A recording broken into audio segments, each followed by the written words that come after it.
welcome to my channel. I am Allison Sudlow, and today I'm going to be painting a white sprinkle cake with little rose icing buds on the top on a glass cake stand.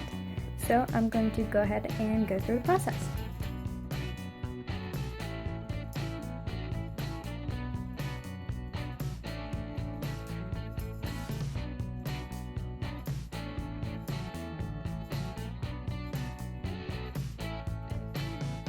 I've painted over this so many times. I've painted over it, I think, about 4 at this point, and I've just finally gotten an under sketch that I like. I'm just gonna try and get this to a point where I like it.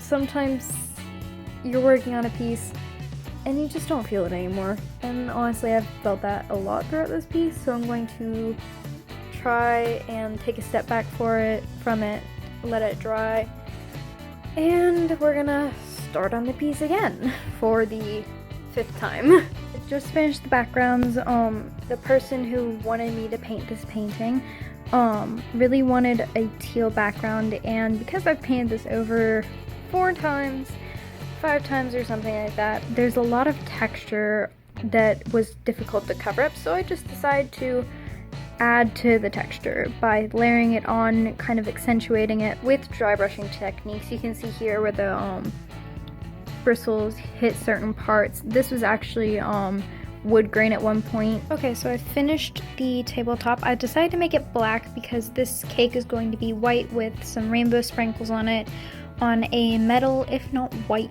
base. So I'm gonna have to get some kind of contrast in here in order for this to look like a completed composition.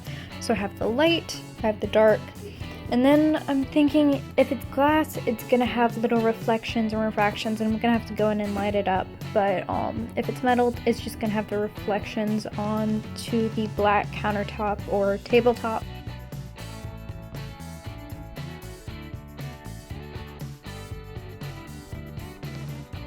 I don't like restarting pieces.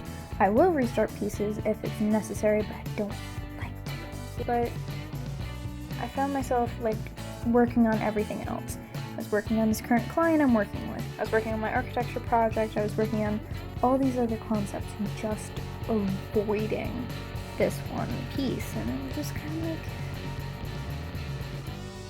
I've never really been in a point where I wanted to avoid what I love to do. And for me, like, painting is just one of the most immediate ways to make art.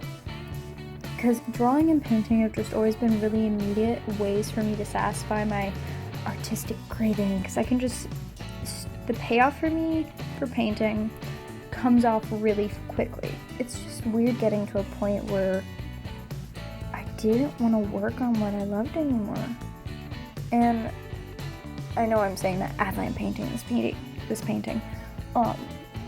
But that's because I kind of did take a step back and I was trying to analyze why I didn't want to do this piece. Certain pieces I can get really amped up. I can be like, oh, I'm really excited for this texture. But I don't like sprinkles. I do not like sprinkles, and I don't normally work in a vertical format, and if I do, I have something interesting planned for the composition where it utilizes the vertical orientation of it.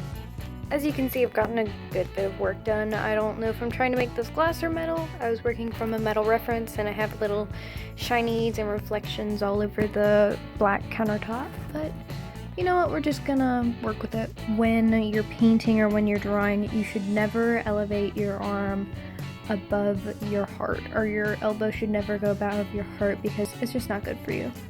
So I try to make sure that I'm elevated. There's always more paint in the tube than you can get out by squeezing it. It's like a toothpaste, like one where you use the end of your toothbrush to like squish it all to the very front. Whenever you think that you have all the paint out, just make sure to scrape the inside with a palette knife or a popsicle stick or anything really just long. Alright, I think that this is going to be the final piece, and I'm going to go ahead and sign it.